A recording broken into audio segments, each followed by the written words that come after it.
It's time for Around the Ozarks in 5, brought to you by Adventure Cave Tours. Live a day in the life of a real adventurer with Adventure Cave Tours. Springfield Greene County Park Board, reminding you to go play. Blue Current, moving you forward since 1929. Roto-Rooter Plumbing and Drain Service. Call Southwest Missouri's best plumber today for a free estimate. Here are your hosts, Ethan and Sarah Foreheads. Hey, good morning to you. It's Wednesday. Hope your week is going well so far. We still got a little time left. And we're thankful that you're here with us on a Wednesday morning. So let's begin with some news. All right. A man wanted from Mississippi was arrested in Springfield this week. Springfield police got a report about his whereabouts and arrested him near Sunshine and Grant. The man was wanted for assaulting a police officer in Olive Branch, Mississippi. But again, he was found here. He was arrested without incident.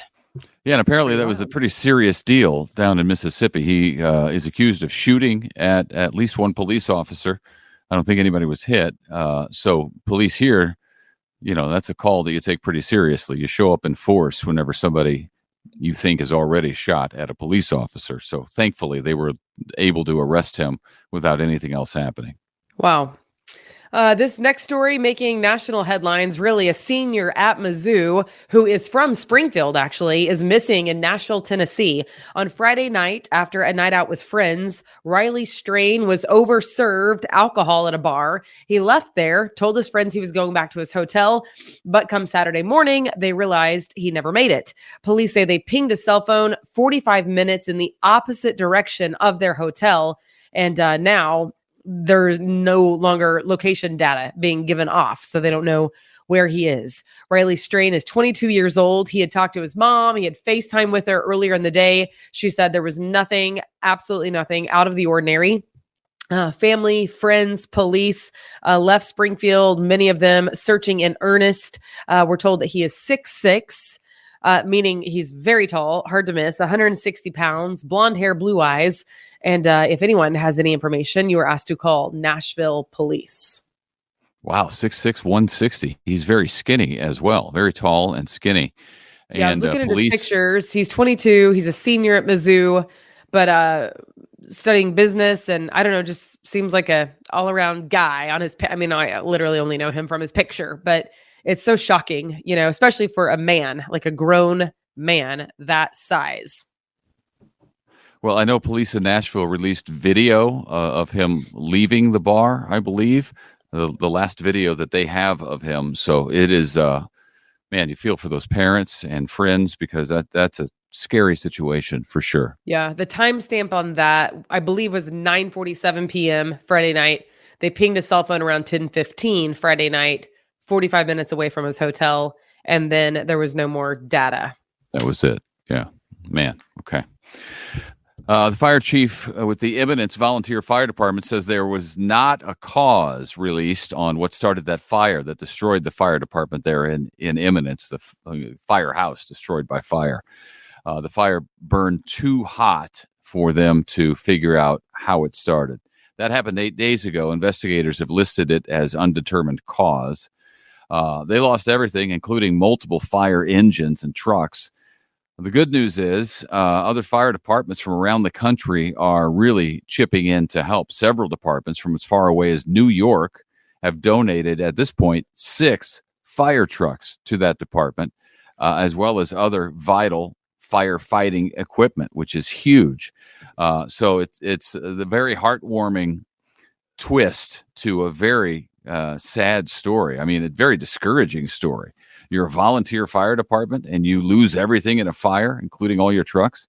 That's tough to come back from. But firefighters are a tough bunch, and it's a brotherhood. So they are joining the brotherhood from across the country, and they're chipping in to help, which is super cool.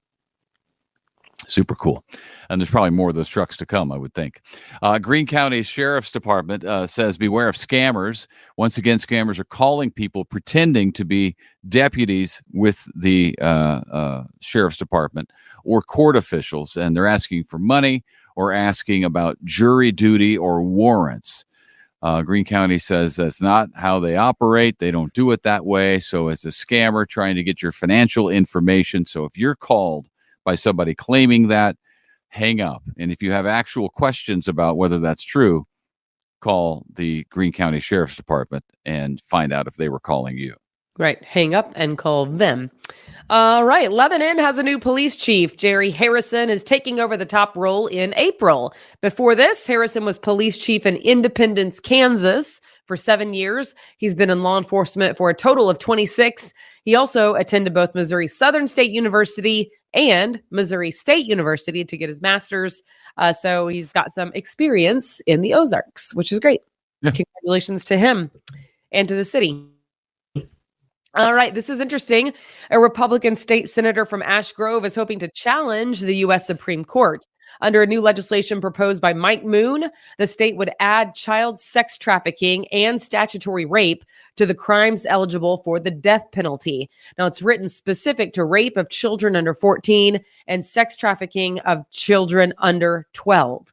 So in 2008, there was a court precedent at the Supreme Court level that ruled that giving the death penalty to those convicted of child rape violates the Constitution's ban on cruel and unusual punishment unless the crime results in death or is at least intended to.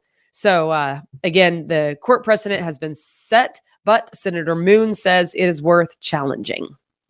Interesting. We'll see what happens there for sure. This might soon be law in Missouri that all workers are guaranteed a lunch break. A proposed bill in the state legislature right now would require employers to offer a meal period of at least 30 minutes per 8-hour shift. Right now, lunch breaks, or the lack thereof, I guess you could say in some cases, are at the discretion of employers. So you're not guaranteed one. The language of the bill says employers would have to give a break in the middle of a workday for the purpose of permitting employees to eat or engage in permitted personal activities. So you get a break from work. If it becomes law, right now it's being considered by the legislature in Missouri, companies could be fined anywhere from $300 to $1,200 per violation. So that could add up real quick. Yeah. I don't like it. You what? I don't like it personally. You don't like it? No. Okay. Like, let the employer decide, because there are some businesses that the employee would rather work through lunch and get their stuff completed because it's a job of completion for the day. And then they could maybe leave 30 minutes early, or just, I don't know. I mean, I feel like there could be a million reasons. Like, even in news, you're on a tight deadline. Like, there are days where you just simply don't really have time for a lunch break. And I don't think you go into the certain professions assuming you're going to get a lunch break. You know what I mean? Like, I don't know. I like the employee or employer discretion, because employers are not idiots. So let them be. Well, and the employee can decide whether or not to work someplace if they want to. They either understand that and are okay with it, or they don't work there. Right. So you don't like the idea of the government mandating it. Gotcha. Correct. Yeah. I mean, yeah, I feel like you have a choice to go work elsewhere. You know? All right. Yeah. I used to hate when they would be like, clock out, make sure you clock out. And I'm like, I will absolutely clock out if there's time in the day to do so. The problem is there's not always. And I just need to get my stuff done. And then I'll clock out. Like, it says also in the middle of the day, like sometimes that's like 4 p.m. by the time you feel like you're wrapped up. You know what I mean? So that's not the middle of the day. There's too many definitions. I don't like it. Anyway, I'm also not a lawmaker. I am, however, a voter. So we shall see. All right, now to this. Consumer prices are still no good. Inflation is up once again. The Federal Reserve and the Biden administration, for that matter, were hoping for it to ease, but the Labor Department says nope. Prices rose 0.4% from January to February, higher than the previous month's figure of 0.3%. The Labor Department says excluding volatile food and energy prices, so-called core prices, climbed by 0.4%. Which is matching the previous month's rise and a faster pace than what the feds were thinking it would be. They also say, which we've told you before, core inflation apparently is actually watched closer because it provides a better picture of where inflation is headed. Well, I know gas prices are up and food prices. Man, I just don't know that any of that stuff's ever going to come down. I think we're stuck think we're stuck there. Yeah. With high prices for lunch. We were talking about that yesterday. At least $10 for lunch anywhere you go. And it didn't used to be like that. And then grocery store prices are crazy. Yeah. I filled up yesterday and it was insanely high. Yeah. But all right. So this is an interesting story from the New York Times. I'm just going to read you a little portion of it. But apparently your driving habits are not private like you thought they were, because there are car companies, if they are internet-based cars, like connected to a computer, which, let's be honest, most of them are these days, except for maybe our older cars. I don't know. One of the two, at least. Anyway, they are apparently reporting your driving data, like how fast you go, how hard you brake, to LexisNexis. And so customers kind of got wind of this and they said, why is my insurance rate going up so much? Like 21% in some cases. And there was actually an insurance company who said, oh, you should check your LexisNexis report because it's showing you are not a great driver and a little bit reckless in your pursuit. And so anyway, it's just you can read the whole article on the New York Times, but I thought it was fascinating because there are just some things that you think are private, but they are not. No, and isn't that how it always goes? You're told one thing at the beginning. Oh yeah, no, this is fine. We would never. And then sure enough, later we find out they've been doing that all along. Yeah. So, well, and it was interesting because some of them, like GM specifically, acted like you could opt out of that. But then there were like several drivers who the reporter interviewed and said, no, I thought I had opted out, but now I'm seeing this on my LexisNexis report. So therefore, apparently it like didn't take or whatever, I don't know. It's going to be interesting because could be privacy tracking is a problem if it's not, I guess disclosed.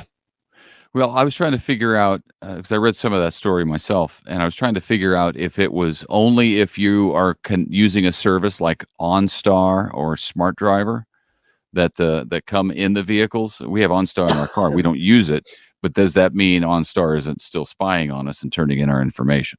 No, that is what it says, because at least according, the company didn't say this, but drivers reported not using OnStar, yet getting a hold of their LexisNexis report and seeing information on there. So I'm not saying GM is being like dishonest. I mean, I don't know, but it's just at this point, it's he said, she said, but the water is still muddy. So right, yeah, and when everything's connected to the internet, which it is now, it's easy to share that information. That's for sure. Yeah. Anyway, well, this is something.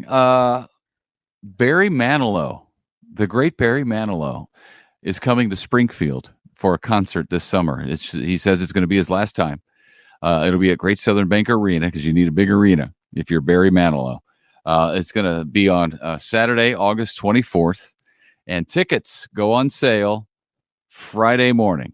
You can go to greatsouthernbankarena.com to get tickets. 10 o'clock in the a.m. on Friday. The 80-year-old Barry Manilow has sold more than 85 million albums worldwide. And I know that, I guess this is another worldwide tour, maybe a national tour. I'm not sure which, but he had been at residency in Las Vegas for quite some time, which a lot of artists are starting to do now. It's not like the Wayne Newtons, although I think he still has residency, but it's more big name current bands that and groups and singers that are having residency. Celine Dion, Lady Gaga, I think all of them, or Adele. I don't know about Lady Gaga, but anyway, Barry Manilow had a residency in Las Vegas. Now he's going back on tour, which I think would be more difficult than just a residency, because in residency you live there, you stay there, you just go to work at night, show up at 7 o'clock, do your concert, and go home. A tour is something different because you're traveling in a bus, probably. Yeah. Maybe he's flying. I don't know. But I feel like I'm skewed because I just got back from Africa with an 81-year-old and he could run circles around me. So there's that. I don't know about Barry Manilow, Well, I mean, no matter who it is, it's a grueling grind is what I'm saying. Yeah. So it's interesting that because he can make good money in Las Vegas just hanging out. Performing every night, but there must be something about him wanting to go on the road one more time relive the glory days, maybe. I don't know. But good for him. Barry Manilow. I am misinformed or if I remember you in a picture with Barry Manilow. Did you go to a Barry Manilow concert? I did. Do you have a picture of Barry Manilow? Okay. No. I don't know who I'm thinking of, but not me. I don't know. I don't know who it was, but it was someone from yesteryear. You came and you gave without taking. All right. So and I sent you away. Oh, Mandy. Ethan's a great singer, but let me tell you this too. He actually is a really good singer, by the way. So we have a new community calendar sponsor. We told you last night, Springfield Special Products. Yay. Thank you so much. They are a new sponsor of the community calendar that you can find at aroundtheozarks.com. Also check it out on our app because there is so much on there. There's so many different events. A lady named Taylor, who's pretty great, and Grace, they compile all these things. And then also you can add and submit your own event. And if you go look right this moment, there are about 10 options for Saturday alone in the Springfield area going on. I mean, stuff for all shapes and sizes. So anyway, we just want to say thank you to the sponsor of that, Springfield Special Products, and to our coworkers for kind of getting that all together. Yeah, I love the calendar. I check it out more than once a week just to see what's going on and see what we can talk about here on Around the Ozarks. So all you have to do is go to aroundtheozarks.com and you'll click on the calendar and you'll see what events are happening near us coming up very soon. Yes. All right. I am going back to bed. I don't feel great. So you don't. Everybody get well. Don't worry. I'm in my own home, so I'm not going to infect anybody, but I'm in the basement where I will stay because I don't want to get it. What? That sounds so mean. You're on your own. Okay. Soup's all right. We'll see you tomorrow morning. And if I'm not here, you'll know why. All right. Bye. Bye. It's time for Around the Ozarks Wake Up Weather, sponsored by Scooters Coffee and Rescue Towing. Here's your host, meteorologist Abby Dyer. Good morning, everyone. Welcome to your Wednesday. It's March 13th, and we are waking up without rainfall and storm activity on the radar this morning, which is a nice change for some of you from the overnight hours. We got more storms in the forecast, almost a nightly storm chance here with several opportunities for a few of those storms to be a bit on the strong side. So we're talking more storms, some that could pack a punch, but I think the daylight hours today actually look really nice. Temperatures as of 5 a.m. starting out in the low 50s. It's warm out already. You really don't need a jacket today. High temperatures will be pushing 80 in spots. I have 78 degrees for the high temperature in Springfield today. Unreal warmth, but with the warmth comes the chance for storms. This time of the year, it's one of the trade-offs for the warmer weather and the increased moisture that's moving back into the region. Relative humidity has been coming back up, and as a result, we're seeing the better chance for storms across the Ozarks. We will see that happen again as we head into this evening and overnight tonight. Warmer than average, not just today, but also tomorrow. I have temperatures well into the 70s. In fact, as I mentioned, pushing 80. I expect that we're going to see a pretty unsettled pattern. However, cold front doesn't come through for us until late in the day. Thursday, we'll notice the cool down from that on Friday, but there's a chance for storms out ahead of that front tonight too. And each night, a chance for some strong to severe weather. More storm chances developing, I think, very late this afternoon, probably starting around 7 p.m. and lasting through the evening hours, maybe past midnight tonight, but they're gone by the time we wake up on Thursday. A few of those storms are going to be powerful, and the best chance of seeing the stronger storms is going to be up where the better or more rich moisture is in place, which is northwest of the Springfield region. Central Missouri, the Kansas City region, in fact, all the way back down into northeastern Oklahoma and southeastern Kansas, going to experience some of the best potential for strong storms. The risks here overnight include large damaging hail up to the size of quarters, and wind gusts in excess of 60 miles an hour. Now, these will likely be happening after dark in most places, so it's important to just be weather aware. Make sure you know how you're getting your watches and warnings tonight. It's a level 1 storm threat, but the threat for Thursday looks a little bit better. That cold front inches closer to the Ozarks. We see even better moisture arrive for us on Thursday, and additional thunderstorms are in the forecast. Those are probably going to fire up by the late afternoon hours on Thursday and last through Thursday evening. That looks like the more powerful of the two opportunities for storms that I have in this forecast. So Thursday to Thursday night, it's a level 2 storm threat for almost the entire area in the Ozarks. This is going to extend all the way up into central Missouri, clear down into northwest and central Arkansas. And again, the risks here look like they're going to be very large damaging hail and wind gusts of 60 miles an hour or more. So remain weather aware over the next couple of days. The nice thing about these storms is that we get to enjoy the nice warm temperatures out ahead of the storm activity. As I mentioned, I think today we're dry during the daylight hours. That should hold true tomorrow as well. By the time that cold front comes through, you'll notice it because it's going to knock our temperatures down for the weekend. I've got a temperature drop in place, upper 70s in the forecast, both today and tomorrow. And then by Friday and Saturday, we're seeing highs fall back into the low 60s. Both of those days, not too bad, but closer to average for this time of the year. I have about 60 degrees for the high temperature by Friday. By Saturday, we're talking closer to 64 degrees. Low temperatures are going to get kind of chilly, though, over the weekend, too, and we see our lows fall back into the upper 30s. Around the country, what's making headline, it's this very active pattern happening out on the West Coast, a series of cold fronts moving into the United States from the West Coast, and that's impacting the plains as well. Of course, we've got the severe weather chances that we're included on here in the Ozarks, and that's going to happen tonight and then again tomorrow, late afternoon into the evening hours on Thursday. And then fire weather concerns are still in the national headlines for much of the Southwest. They have dry air, they have windy conditions, leading to a good setup for fire weather across the Ozarks. Here's a look at your Around the Ozarks Wake Up Weather Brain Twister question for the day. And yesterday, I gave you a 50-50 shot. It was a true or false question. Daylight saving time wouldn't help countries near the equator conserve energy. You kind of have to think, okay, would not help. That is actually a true statement. It does not help countries near the equator. In fact, it's been proven that countries near the equator actually have to use more energy in the modern day with air conditioners and cooling devices to keep things comfortable during the daylight hours because of daylight saving time. So that is a true statement. I know a lot of folks mixed emotions about daylight saving time. A lot of people are against it, and a lot of those people are closer to the equator that don't really need it. Doesn't benefit them. All right, here's a look at your question for tomorrow. What animal became the first pet? Do you think it was A, horse, B, a cat, C, a dog, or D, a hamster? Which one of those do you think was the first documented pet? Let me know your guess. You can do that at aroundtheozarks.com. While you're there, make sure you check out the forecast. We've got you covered up to the minute all day, every day there at the website.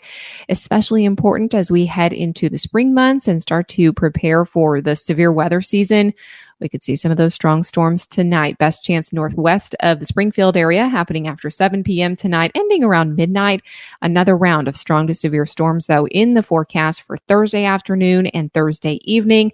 Make sure you've got your severe weather plan in place. But this afternoon, enjoy the upper 70s, the partial sunshine. I'll be back with another check of your forecast. That's tomorrow morning.